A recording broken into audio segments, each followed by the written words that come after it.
안녕하세요. 제주대학교 국어국문학과 강문정 교수예요. 자, 오늘 여러분들에게 소개해 드릴 것은요, K-뷰티입니다. 조선의 패션은요, 화려했어요. 우리 조상들은요, 머리끝에서 발끝까지 완전 진심 꾸몄어요. 심지어는요, 머리의 장식 때문에 목이 꺾여도 죽을 정도로 그런 위험을 감수하면서까지도 아름다움을 추구했고, 뿐만 아니라 조선은요, 이 염색이라고 하는 기술, 중국에서도 유명할 정도로 최고의 수준까지 올라갔어요. 더불어 화장품, 굉장히 고가임에도 불구하고요, 왕실부터 백성의 마음을 사로잡은 화장품이 있었어요. K-뷰티 조상의 중심에 있었던 가채정, 연모, 매봉구의 모든 것을 지금부터 살펴봅시다. 자, 조선시대 때 가발 얼마나 인기가 많았던 걸까요? 여러분, 남성은요, 주로 갓근과 옥으로 만든 관자, 가세 이제 장식품들입니다. 그리고 놀랍게도요, 조선 초기까지는 귀걸이를 했어요. 임진왜란 때 이제 잘려나간 귀가 조선인 건지 일본인 건지를 구별하기 위해서 귀를 보고 구멍이 뚫려 있으면 이건 조선인의 귀다라고 판명을 할 정도로 남성들의 귀걸이 문화는 조선 초에 굉장히 흥행을 했습니다. 자, 여성은요, 아주 풍성한 그 가채와 비녀, 그리고 이제 각종 놀이개로 이제 치장을 했습니다. 특히 머리숱이 많아 보이도록 덧넣은 머리를 다리라고 불렀는데요. 이러한 다리를 넣어서 머리를 풍성하게 꾸미는 것이 이제 유행이었던 거죠. 이것은 연산군 때 굉장히 절정에 이르렀어요. 연산군은 이제 1502년 공주들의 의뢰에 쓴다는 이유로 다리 150개를 이제 바치라고 하는 명령까지 내렸던 적이 있습니다. 왕실에서도 포기하지 못했던 가채, 이 가채를 만드는 장인, 가채장이라고 불렀는데요. 자, 근데 궁금하잖아요. 여러분들 조선시대 때는 머리를 함부로 못 잘랐잖아요. 이게 효도에 어긋나서. 자, 그렇다면 가채에 쓰일 머리카락은 어떻게 구했을까요?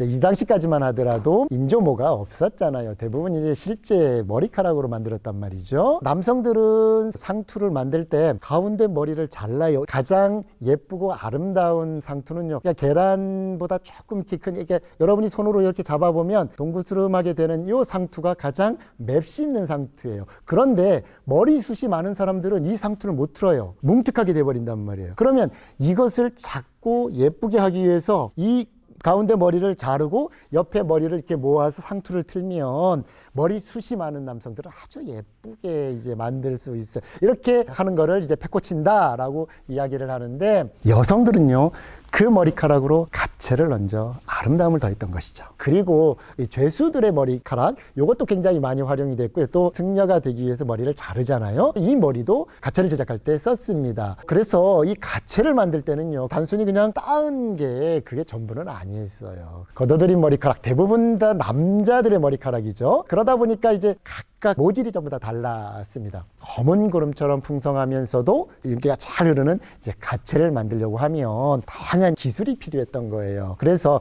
제일 먼저 했던 것은 뭐냐면 약품을 써서 머리카락을 균일하게 다듬어요. 영조 정순후 가래 도감의에 따르면 이제 가채를 만드는 것이 굉장히 자세히 나와요. 뭐 당주홍, 홍합사, 황밀, 송진, 주사, 마사, 뭐 홍향사, 소금, 참기름 등등등 이런 재료를 썼다라고 언급이 되고요. 수거한 머리카락을 그곳에 담가서 탈색했습니다. 이 탈색한 머리카락을 아주 짙은 검은색으로 다시 염색을 합니다. 특히 머리카락을 염색하는 것은 고도의 기술이 또 필요합니다. 굉장히 복잡한 과정이죠. 그 다음에 빗으로 가지런하게 빗어서 따서 이 촛농으로 고정했어요. 이렇게 해서 기본 모양새가 잡혀지는 거죠. 그리고 나서 거기에다가 광택을 이제 내면 이제 검은 구름처럼 풍성하면서도 윤기가 흐르는 가채가 완성이 됩니다. 이렇게 복잡한 과정을 거치면서 만들어진 가채, 얼마였을까요?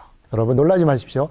가채 하나가요, 초가집 6, 7채는 살 수 있는 가격이었습니다. 그런데 갈수록 이렇게 풍성해지는 가채가 굉장히 유행했어요. 이것 때문에 목이 부러져서 죽은 여인이 나타나기도 합니다. 이게 이제 이덕무라는 분의 청장관 전서에 나와 있는 건데요. 근래에 어떤 집에 13살 난 며느리가 가채를 높고 무겁게 만들었다가 시아버지가 방 안에 들어오자 며느리가 갑자기 일어나서다가 가채에 눌려 목이 부러졌다.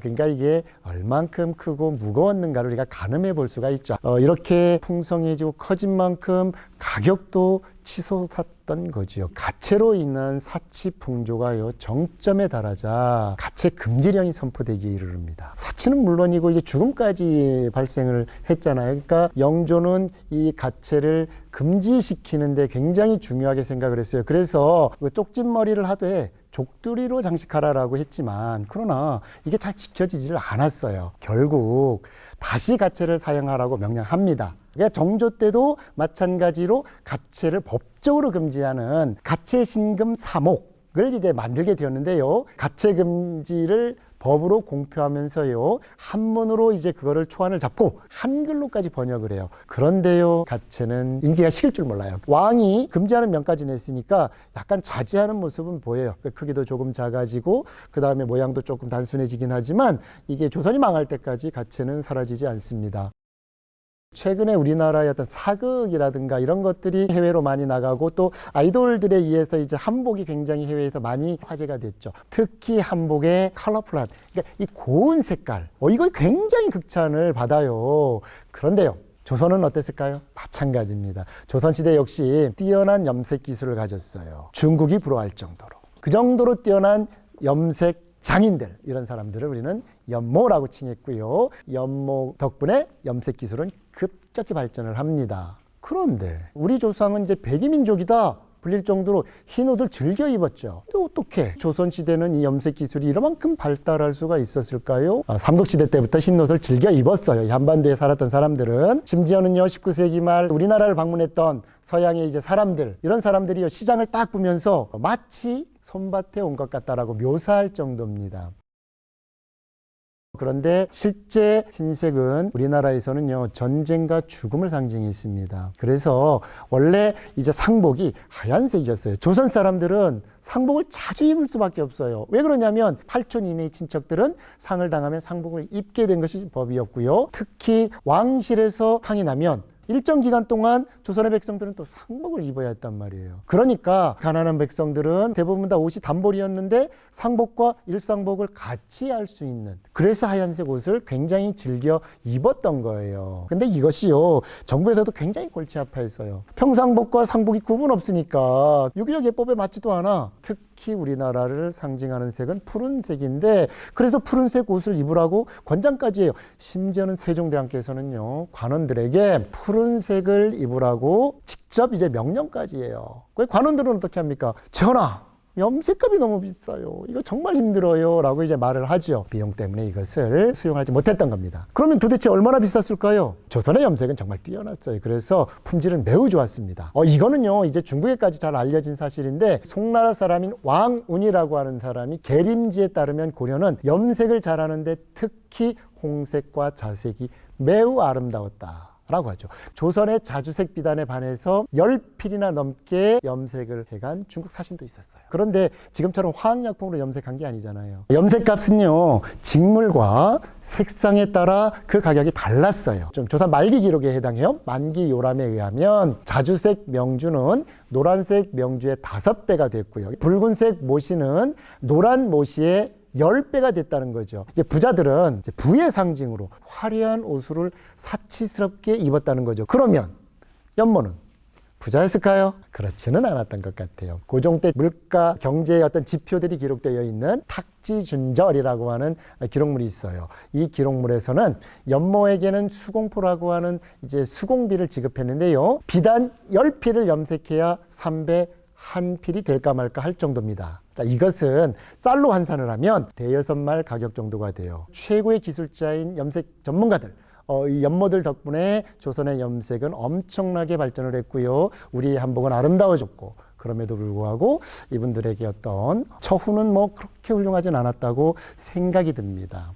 마지막으로 우리가 살펴볼 것은 화장인데요. 조선은요, 화장의 나라였습니다. 이 화장품을 방문 판매했던 사람들을 우리는 이제 매매할 매자에다가 가로 분자, 이 분자가 화장을 의미해요. 매분구라고 불렀습니다. 이 화장에 대한 기록은요, 왕실뿐만이 아니라 이 사대부의 여성들까지도 굉장히 다양하게 등장을 해요. 기생들을 왕실로 불려들여서 연희를 자주 했던 연산군.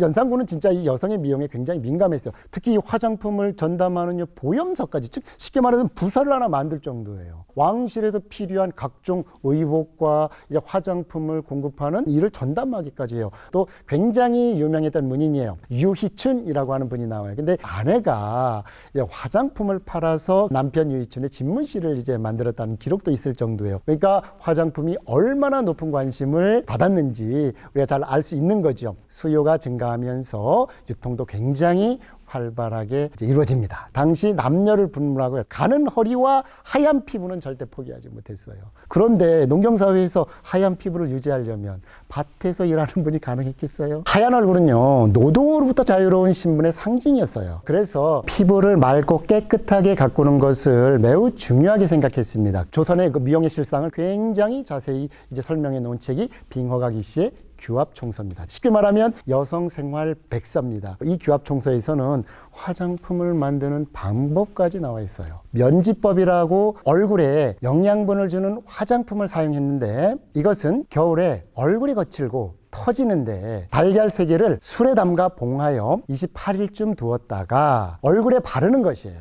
자, 이렇게 하면 트지 않고 윤이 나며 옷 같아진다라고 이제 적혀 있어요. 또 오늘날의 스킨처럼 피부에 수분을 공급하는 미안수를 만들었는데요, 수분이 많은 과일이나 채소를 사용했고요, 더해서 향이 좋은 꽃을 첨가하기도 했습니다. 얼굴빛을 뽀얗게 만드는 분은 여인들이 가장 갖고 싶은 화장품이었는데요, 분꽃 열매와 쌀, 보리 등을 곱게 말아 만든 백분을 사용했습니다. 자, 그런데 문제는 부착력입니다. 막 뜨면 안 되잖아요. 그죠? 그러려면 뭐가 필요할까요? 납이 필요합니다. 납. 그래서 이런 어떤 분들은 납성분이 포함되어 있어서 중독성이 좀 있었어요. 심지어는 이제 살이 굉장히 썩어가는 부작용까지 생기는 그런 겁니다. 매분구, 이들의 활동은 굉장히 다양한 기록에 등장을 해요. 1488년 성종실록의 기록에는요, 매분구이면서도 로비스트로 추정할 수 있는 인물이 나와요. 망오지라고 하는 인물이 나오는데 여성인데요, 그녀는요 화장품을 판매하면서 남이 재물을 조정관리들에게 바쳐요. 그러니까 뇌물을 전달하는 전달책인 거죠. 1900년대 들어서면서 화장품 판매는 본격적으로 상업화되고 기업화되기 시작했어요. 황성신문이라고 하는 신문에 연녹향이라고 하는 수입 화장품 광고로 실습니다. 특히 우리나라 최초의 화장품은 뭘까요? 박가분입니다. 박씨성을 가진 집안, 박가에서 만든 분이라는 뜻이에요. 특허제도가 시행되기 시작하면서 1918년에는 이게 특허국의 정식 상표로 등록이 됩니다. 19세기 말을 전후해서 이 화장품 판매업은 굉장히 상설화되기 시작했고 기업화되기 시작했다는 거죠. 다만 이 화장품 제조업체들은 동시에 이제 유통까지 담당하기에는 사실은 좀 역부족이었어요. 그래서 1960년대 중반을 거치면서 1980년대를 전후한 그 시대까지 우리가 말하는 화장품 방문 판매업자들은 화장품의 유통을 주도합니다. 자, 우리가 세계를 살펴보았죠. 이런 것들은 우리가 조선시대 때부터 아니면 그 이전 시대 때부터 우리의 어떤 미용산업이라고 하는 것을 가늠해 볼 수 있는 정보들인 거예요. 조상들은요, 매우 오래전부터 미용에 관련된 굉장히 수준 높은 기술을 가져왔었고요. 이것이 우리의 DNA 속에도 충분히 잠재되어 있던 겁니다. 그것이 지금의 어떤 기술력과 그리고 세계적인 안목과 맞아떨어지면서 이제는 그것을 세계를 어떤 선도할 정도의 수준까지 올라가게 됐던 거죠. 그 근원을 한번 찾아보는 시간이 됐으면 합니다.